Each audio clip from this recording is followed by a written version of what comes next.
Chunk, som. 1. Essayez-vous délibérément de gâcher ma soirée? Pourquoi voulez-vous me faire du mal? Pourquoi me détestez-vous autant? Je ne vous déteste pas. Aviez-vous l'habitude de prendre des résolutions? Ouais? Ouais? Du genre? Arrêtez de fumer. Vous avez arrêté ça. Ouais. James Stewart a gardé cette photo d'actrice sur son bureau jusqu'à sa mort. C'était la femme qui a sauvé sa carrière, qui s'est battue pour lui contre les studios, qui l'a entraîné secrètement tous les soirs. Mais leur histoire cachait un scandale que Hollywood a enterré. Elle était mariée à son meilleur ami. Elle a vécu à un pâté de maison de Stewart pendant des années et, lorsqu'elle est décédée mystérieusement à 50 ans, Stewart n'a plus jamais prononcé son nom public. La vérité sur ce qui s'est réellement passé entre eux est restée cachée pendant des décennies. Margaret Brooks Sullivan est née le 16 mai 1909 à Norfolk dans une famille riche et puissante. Mais ses premières années n'ont pas été remplies de danse ou de rire. Elle ne pouvait pas marcher. Ses jambes étaient faibles depuis la naissance. Les médecins ont tout essayé. Ils ont utilisé des attelles rigides, des traitements électriques et même de longues heures dans l'air salé de la plage. Mais rien n'a fonctionné. Elle est restée au lit la plupart du temps, allongée sur un canapé dans une chambre d'enfant sombre. Cela a duré près de 7 ans. Pour passer le temps, elle copiait les cris d'oiseaux. Elle écoutait tout ce qui l'entourait. Lentement, ses sens se sont aiguisés. C'étaient les compétences qui l'ont rendue célèbre plus tard sur cette scène. Chunk 2. Quand elle s'est finalement levée et a marché seule, mars 1916, son père a envoyé un message à Wall Street disant « Margaret a marché. Le marché peut clôturer hausse.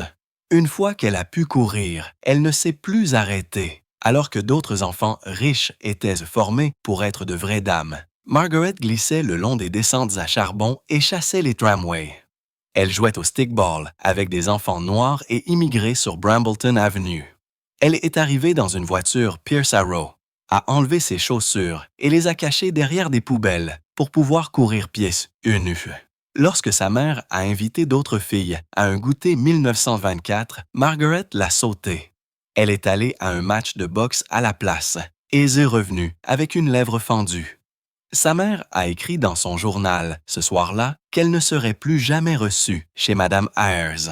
1927, ses parents ont prévu une grande fête pour elle au Norfolk Yacht and Country Club. Des fleurs ont été envoyées d'Hawaï. L'orchestre de la marine venait de Washington, mais Margaret avait d'autres projets. Elle a vendu ses robes à une boutique vintage à Richmond et a utilisé l'argent pour s'inscrire au Solent College. C'était un petit collège pour femmes à Bristol sans salle de bal et sans glamour, mais il avait un petit club de théâtre. Elle a étudié le théâtre et a organisé des lectures aux chandelles de Shaw et Ibsen dans le grenier. Elle a même eu des ennuis pour avoir fait semblant d'être des hommes pendant les pièces. Juin 1929, elle s'est tenue au bord de la route, le pouce levé, et a fait de l'autostop jusqu'à Cape Cod. Elle voulait auditionner pour les University Players, un groupe de théâtre qui utilisait un bâtiment bois de 12 000 $ près d'Old Silver Beach. Elle a obtenu un rôle. Sa co-star était un jeune homme de 24 ans nommé Henry Fonda. Jimmy Stewart, timide et discret, est arrivé peu après pour aider à construire les décors. Tout le monde vivait dans de minuscules cabanes de plage, partageait une salle de bain et mangeait de la chaudrée de palourdes faite avec ce qu'ils trouvaient dans le sable. Ils étaient condamnés à une amende de 25 cents pour chaque ligne manquée. Cet argent servait à acheter du kérosène pour les lumières. Ces nuits, autour du feu, ont créé des amitiés qui ont duré des décennies. Sullivan a poussé Stewart à fond. Elle l'a forcé à dire ses répliques plus vite. Il a dit qu'elle avait guéri son bégaiement. Ses débuts à Broadway ont eu lieu le 12 janvier 1926. Ce n'était pas une pièce calme et élégante. Chunk 3. C'était une comédie musicale déjantée appelée Hello Lola. Margaret s'est démarquée tout de suite. Les critiques l'ont qualifiée de chérubin délinquant. Le spectacle a duré 47 nuits, ce qui était plutôt bien pour l'époque, Mais 1931, elle a pris un grand risque. Elle a joué dans une pièce féministe audacieuse appelée A Modern Virgin. Son personnage parlait de contraception devant des hommes de Wall Street.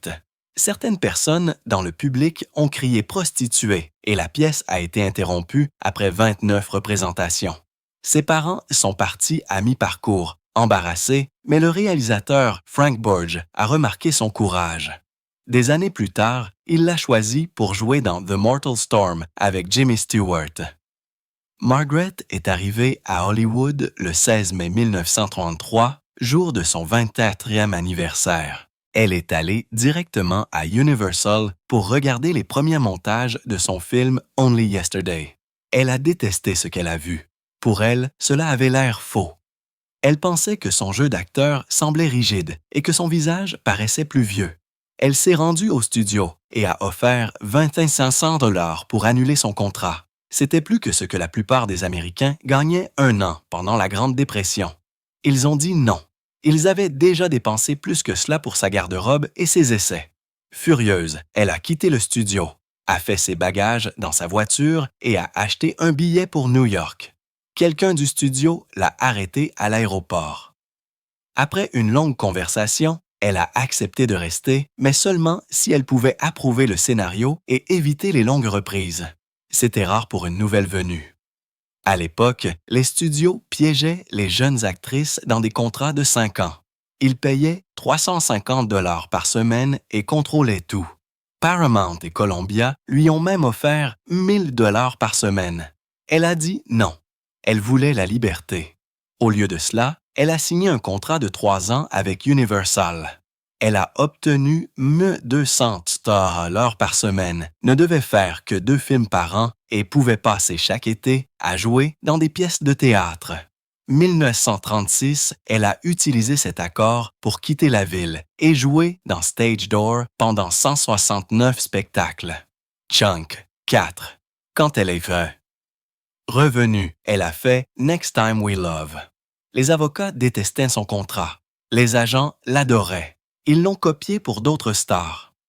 Aujourd'hui, les manuels de droit le mentionnent encore comme l'un des premiers contrats qui a redonné du pouvoir aux acteurs. Sullivan a dit un jour « Jouer dans des films, c'est comme creuser des fossés ».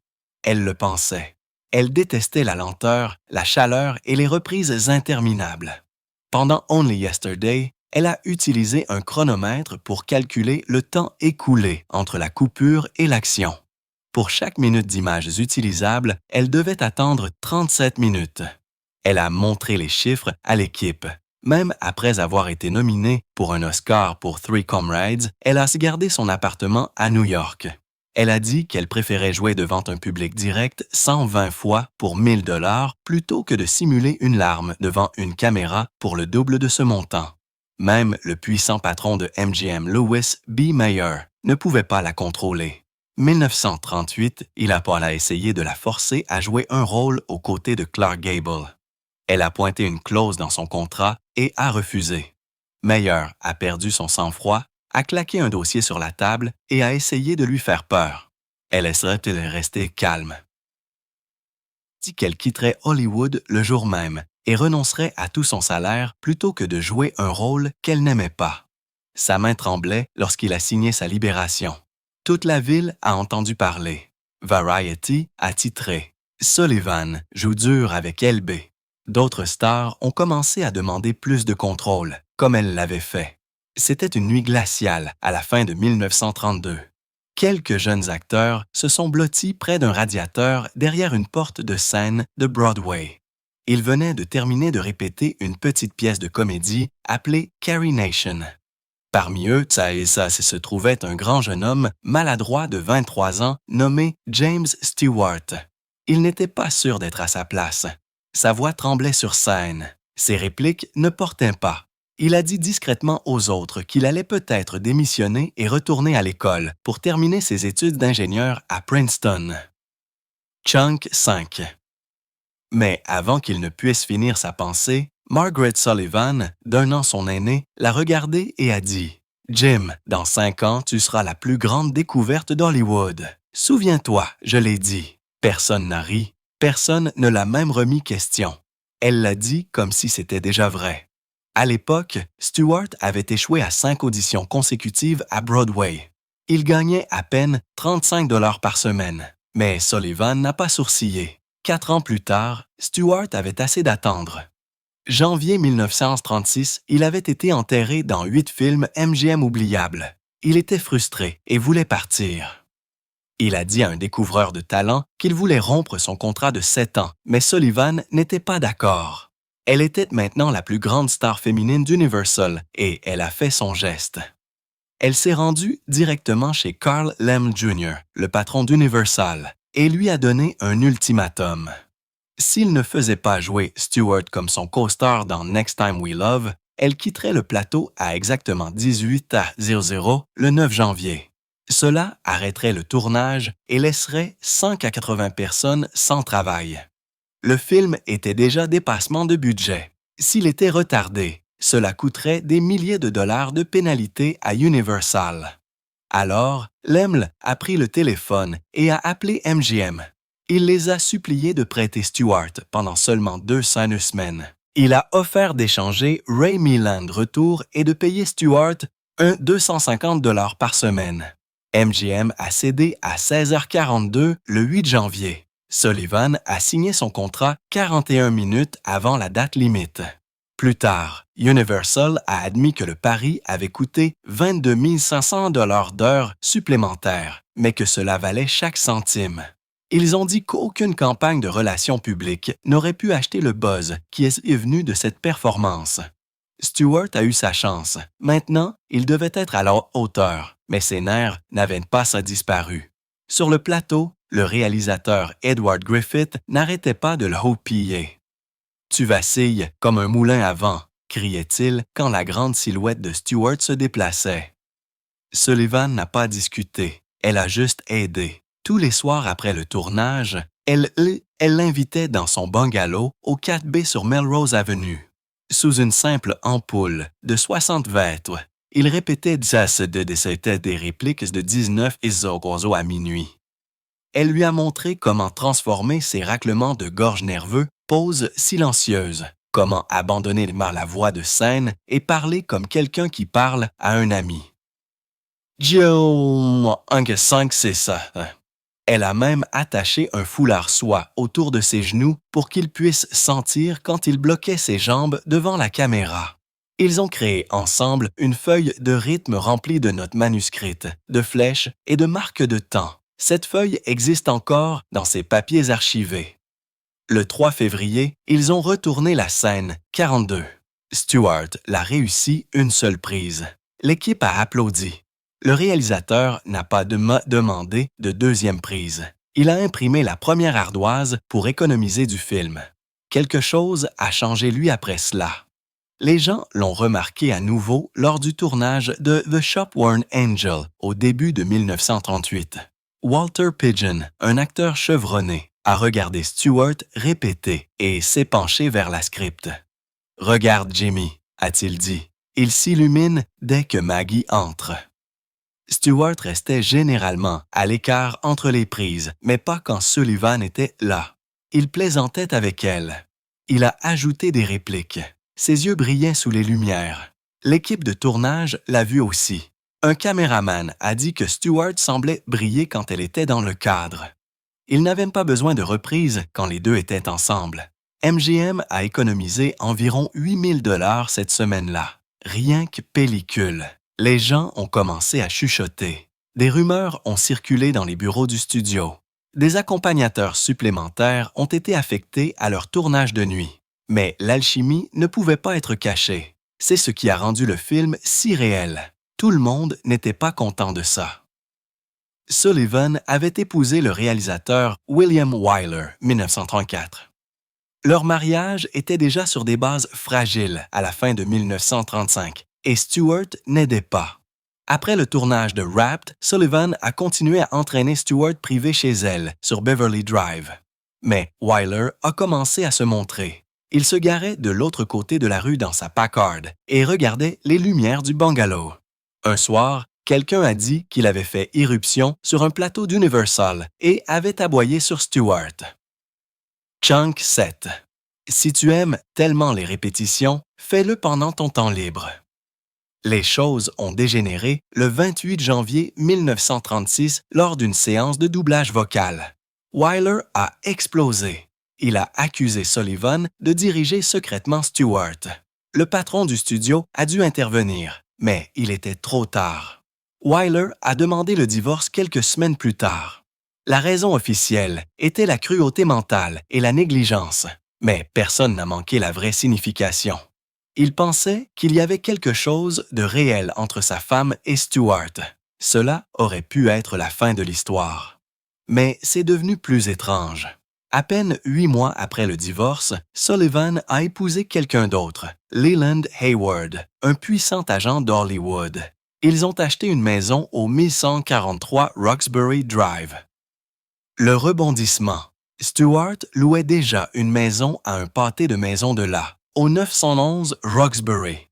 Le facteur plaisantait, disant que les lettres de fans de Stewart allaient parfois au Hayward, par erreur. Sa Plymouth bleu layette a été vue devant leur maison presque tous les soirs. Les chroniqueurs l'ont remarqué. L'un d'eux a même écrit que les cheveux blonds platine de Mme Hayward et le sourire timide de M. Stewart avaient été aperçus plus d'une fois au clair de lune. Tous les trois ont essayé de rester polis. Ils ont même joué au croquet ensemble le dimanche. Stewart faisait équipe avec Hayward pour jouer contre Sullivan et David Envin. Mais derrière les rires, les rumeurs ne se sont jamais arrêtées.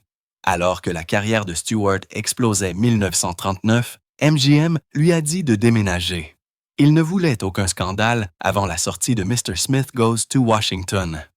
Lorsque James Stewart a mis les pieds sur le terrain d'Universal, août 1935, il avait 27 ans et était incertain de lui. Il n'avait que 17 lignes de dialogue à l'écran à son actif. Chunk 8, il parlait trop lentement, bougeait trop amplement, et le réalisateur a failli le remplacer à la fin de la première semaine. Mais Margaret Sullivan n'a pas laissé cela se produire. Elle était déjà nominée aux Oscars.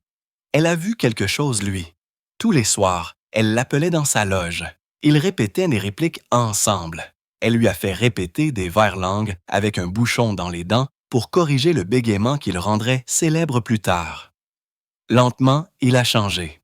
Des notes de service du studio, datées du 13 septembre, indiquent qu'il avait maintenant un poids romantique. Lorsque le film est sorti, le 16 janvier 1936, Variety a salué son attrait frais et sincère.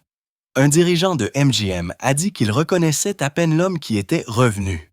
À partir de ce moment-là, Stewart a gardé une photo de lui et de Sullivan, prise pendant une pause sur la scène 12, encadrée sur son bureau jusqu'à sa mort 1997. 2 ans plus tard, ils ont travaillé à nouveau ensemble dans un film intitulé The Shopworn Angel. Le tournage a commencé le 31 mai 1938. Dès la 2e semaine, leur co-star Walter Pidgeon a dit à ses amis qu'il se sentait invisible. Chaque scène dérivait vers Stewart et Sullivan. Ils ne voulaient pas voler la vedette, mais c'est arrivé comme ça. Même lorsque le réalisateur a essayé de changer les angles de caméra pour donner plus d'espace à Pigeon, les cartes de prévisualisation du 21 juillet ne parlaient que de la magie de Jimmy et Maggie.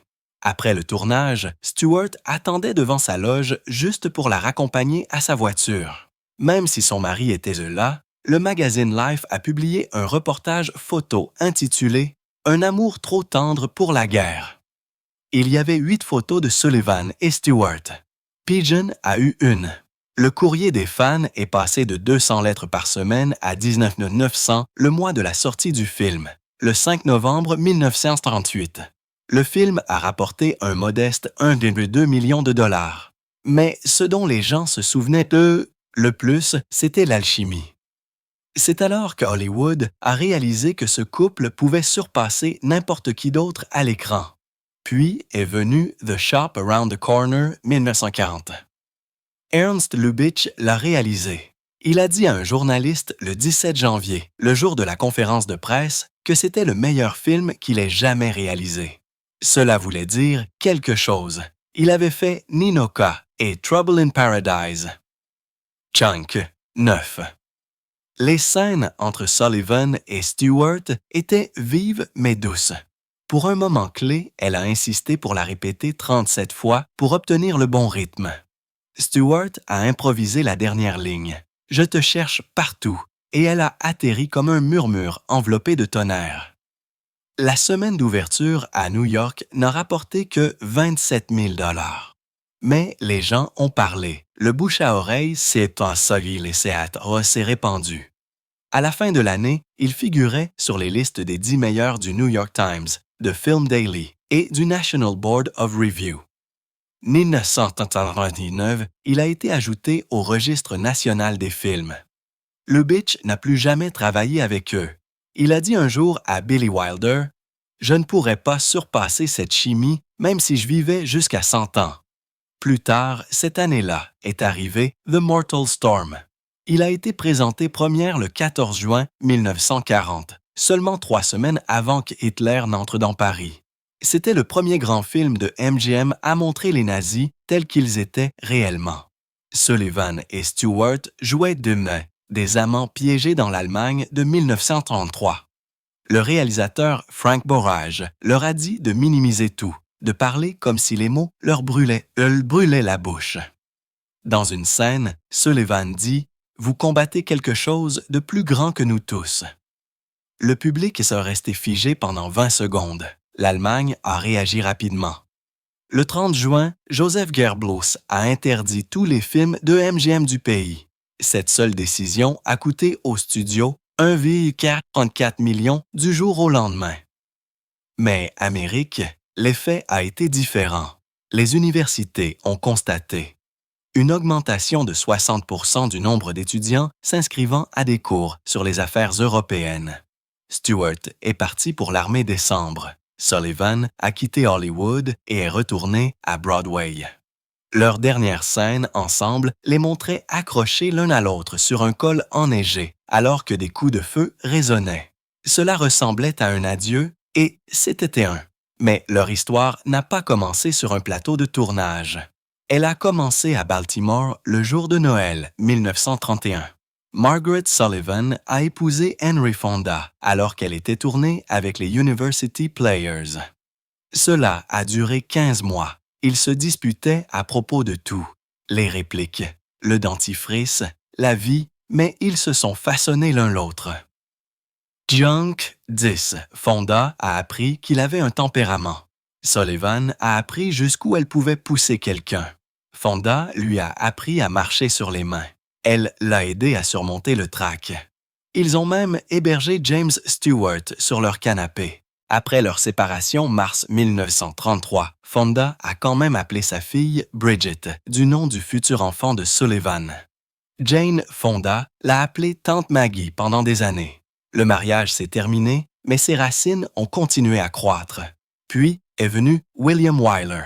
Le 25 novembre 1934, lui et Sullivan se sont mariés à Yuma, Arizona.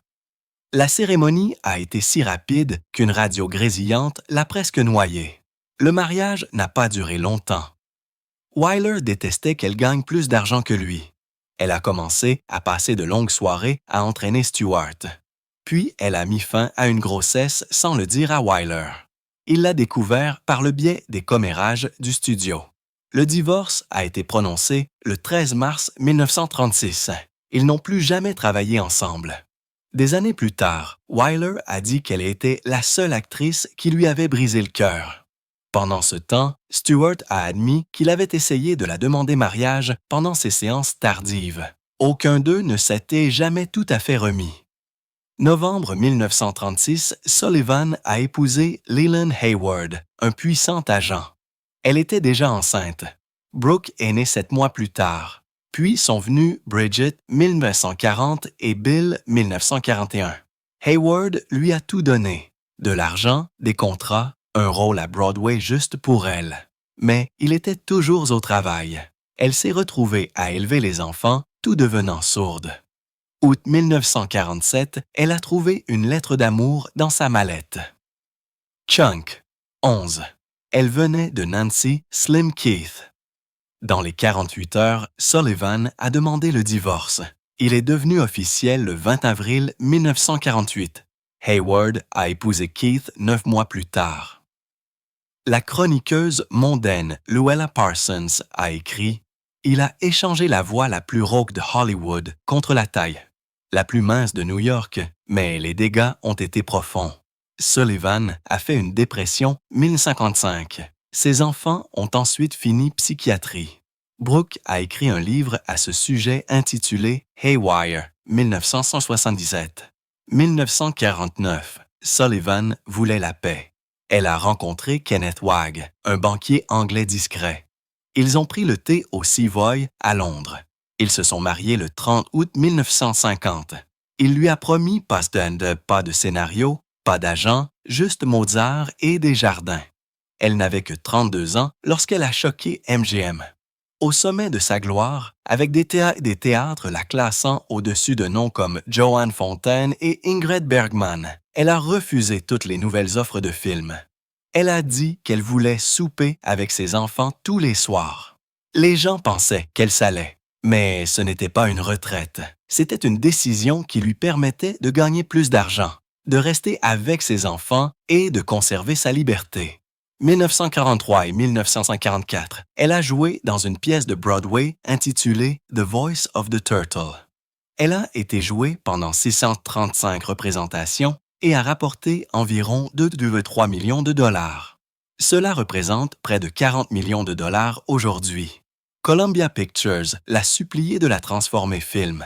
Elle a dit non. Elle a dit que ce rôle appartenait à la scène.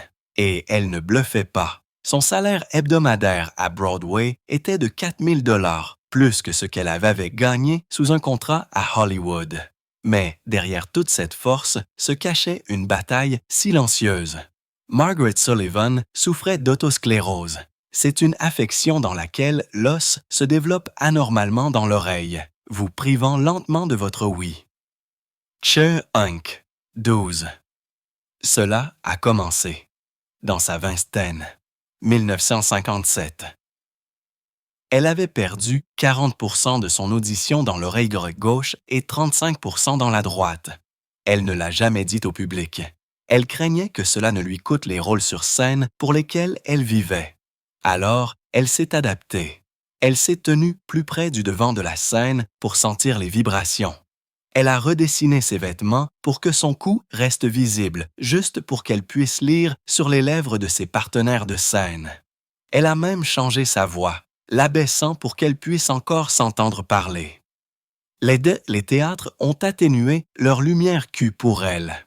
Les régisseurs ont appris à lui tapoter doucement le poignet au lieu de chuchoter. Mais cacher la vérité avait un coût.